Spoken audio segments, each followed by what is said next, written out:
Halo Sobat ATR BPN. Sobat, kalau kalian ngurus sertifikat tanah nih, pernah kepikiran nggak sih kenapa tanah kalian tuh harus diukur?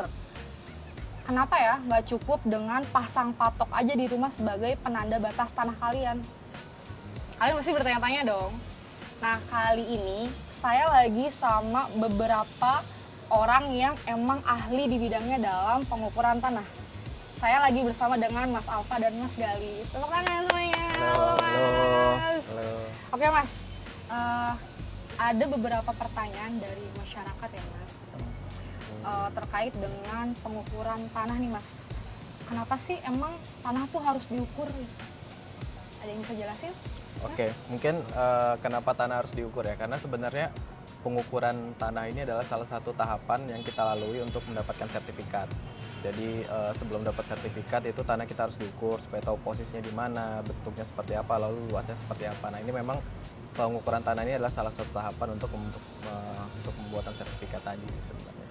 Kalau misalnya kita pasang patok aja emang nggak cukup, Mas? Biar kan kayak di rumah nih, atau enggak di satu tanah nih, misal tanah yang kosong gitu ya, ada patoknya kan berarti udah ada tandanya tuh, Mas. Tuh.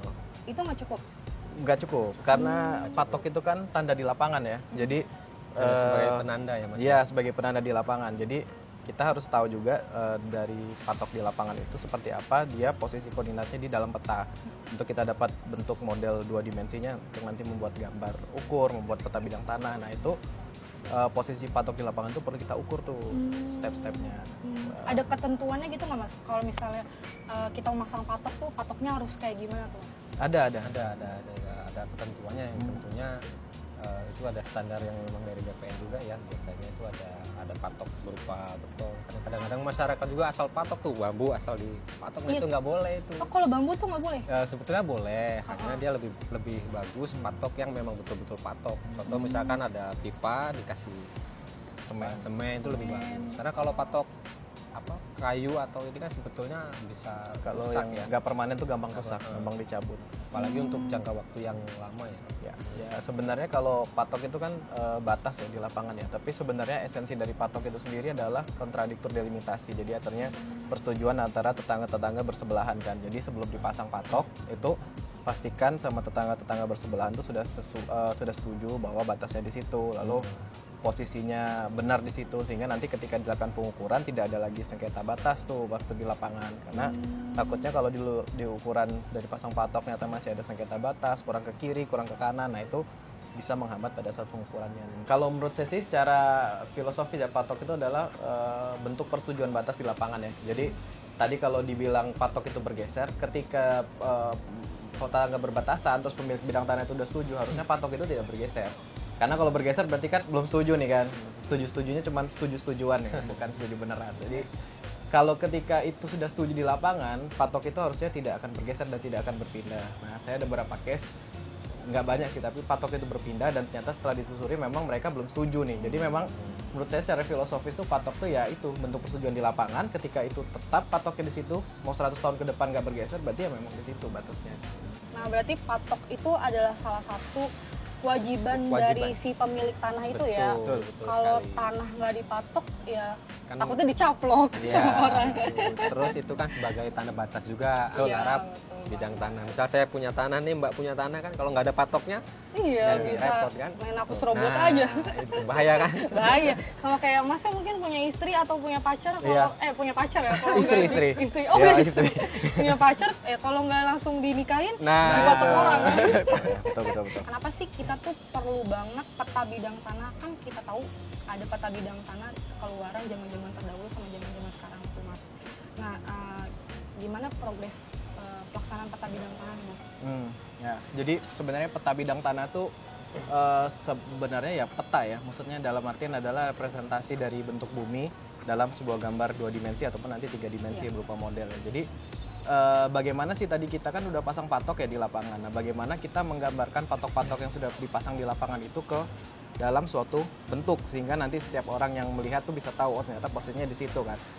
Kalau secara teknisnya ya peta bidang tanah itu penting tuh buat merepresentasikan patok-patok itu nanti yang akan akhirnya dilakukan delineasi batas-batas bidang tanahnya, sehingga nanti kita kalau punya sertifikat tuh ada tuh di sertifikat kita tuh batas bidang tanahnya, lalu dari batas itu nanti akan menghasilkan luas.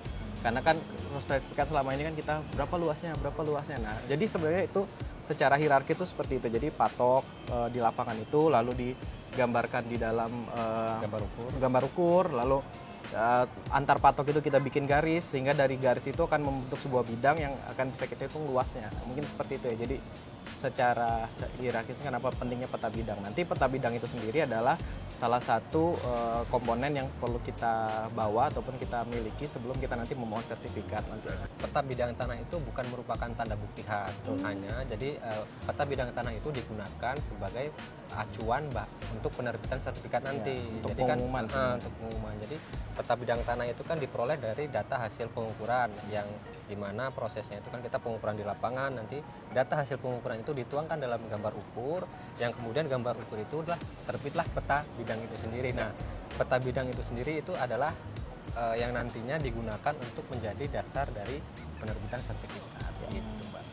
Mas, kalau misalnya di lapangan nih Mas, bisa nggak sih tiba-tiba gitu ada nambah luasan gitu waktu kita ngurus sertifikat tanah gitu?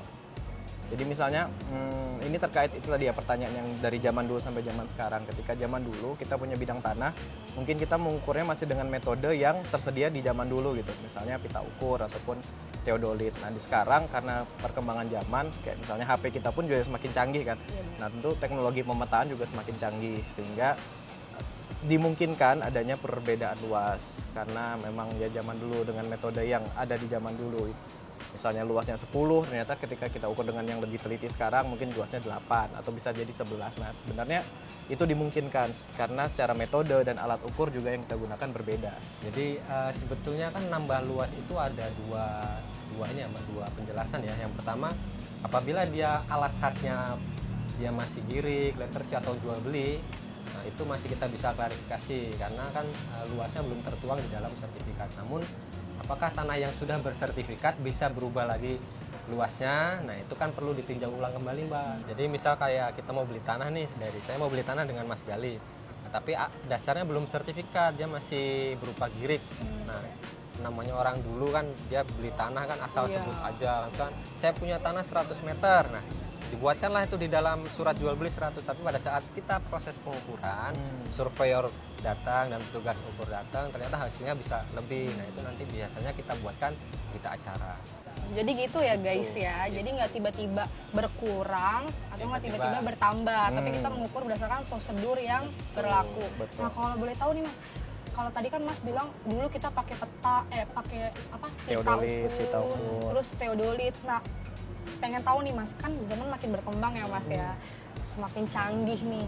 Sekarang BPN nih punya alat ukur apa aja sih Mas? Saya bingung nih karena kita punya banyak, takut sombong. Gak apa-apa, wajib disombongin. Oke.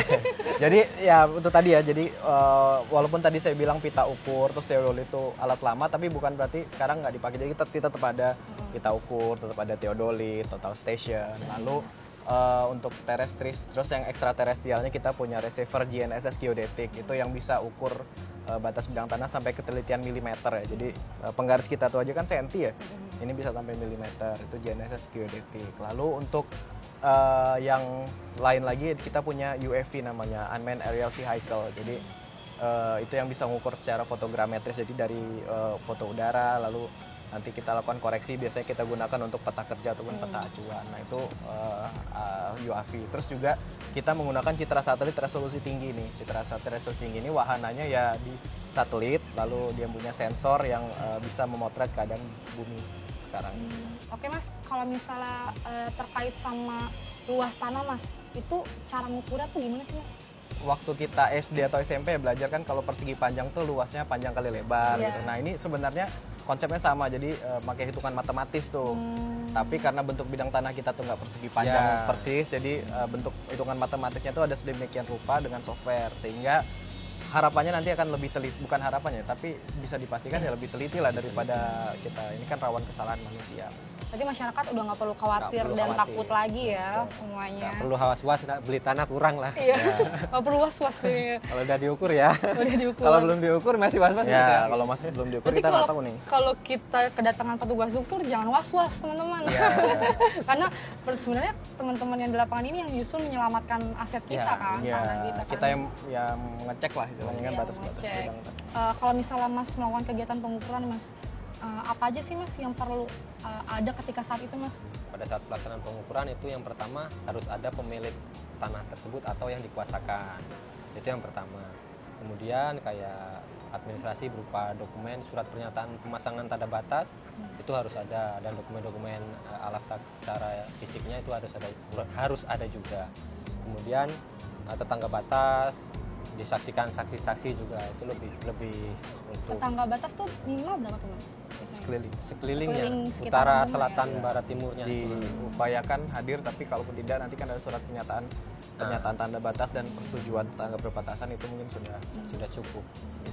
ya intinya kalau di lapangan sih sebenarnya karena kita pekerjaan pengukuran dan pemetaan ini kan beda sama pengukuran pemetaan selain kadastral ya. Jadi kadastral ini ada aspek legalnya. Jadi selain tadi aspek teknis yang harus dipenuhi kayak seperti patok, terus alat ukur yang tersedia, tapi juga kita tidak boleh melupakan aspek administrasi nih kayak tadi yang disampaikan Mas Alfa, ada surat pernyataan pemasangan tanda batas, persetujuan tetangga. Nah, itu yang sedikit membedakan antara pengukuran pemetaan kadastral dengan pengukuran dan pemetaan lainnya gitu.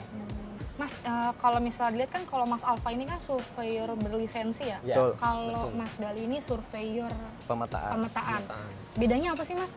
Ya, jadi sebenarnya kalau surveyor pemetaan di BPN itu sebenarnya ada dua ya. Jadi yang ASN seperti saya ini, dan ada yang Mas Alfa dari Mitra, SKB, ya. Mitra, jadi Mitra, surveyor ya. kadaster berlisensi. Nah, memang mengingat pekerjaan BPN ini yang banyak ya, jadi wilayah Indonesia kan luas sekali kan. Jadi dengan petugas ukur ASN yang tersedia ini kan akan menambah waktu lebih lama ya. Jadi kalau dikerjakan kita semua, jadi memang kita membutuhkan kerjasama lah dengan mitra-mitra SKB ini, sehingga pekerjaan tadi yang banyak dan wilayah Indonesia yang luas ini bisa tercakup pemetaannya lengkap gitu. Jadi kalau untuk jadi surveyor berlisensi itu pertama kita harus mendapatkan lisensi dari Kementerian ATR BPN. Jadi kita dapat lisensi dulu nih. Sebelum kita dapat itu kita nggak boleh. Oke, terkait sama surveyor berlisensi tadi ya Mas, itu berapa sih Mas sekarang jumlahnya di satu Indonesia ini? Kalau nggak salah di data terakhir itu sekitar 6458 ya. Jadi terdiri dari surveyor kadaster dan asisten surveyor kadaster. Berarti segitu banyaknya ya Banyak. mitra surveyor berlisensi yang Banyak. turut membantu dalam kegiatan pengukuran ya Mas?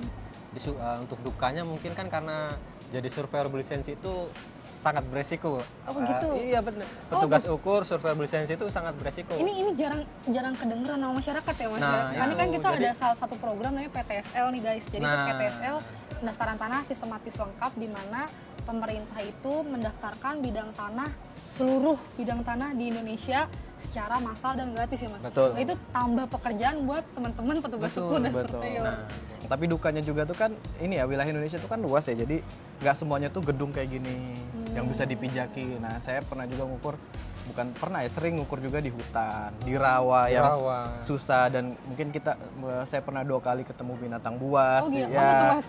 Ular, kan? Ular, gitu. harimau, ya, jadi memang perlu persiapan mental juga ya, jadi Fisik juga. surveyor fisik juga. Dan benar kata Mas Alfa tadi, memang ada pertanggungjawaban kita secara legal juga, secara hukum ya, terkait hak produk. Tapi ya semua itu dilakukan ya inilah ya, demi terwujudnya tadi Indonesia lengkap, terpetakan lengkap. Karena kan kita nggak bisa milih nih lokasinya, mau yang kota terus mau yang ini, tapi kadang kita harus ke hutan, harus ke rawa, Harus siap.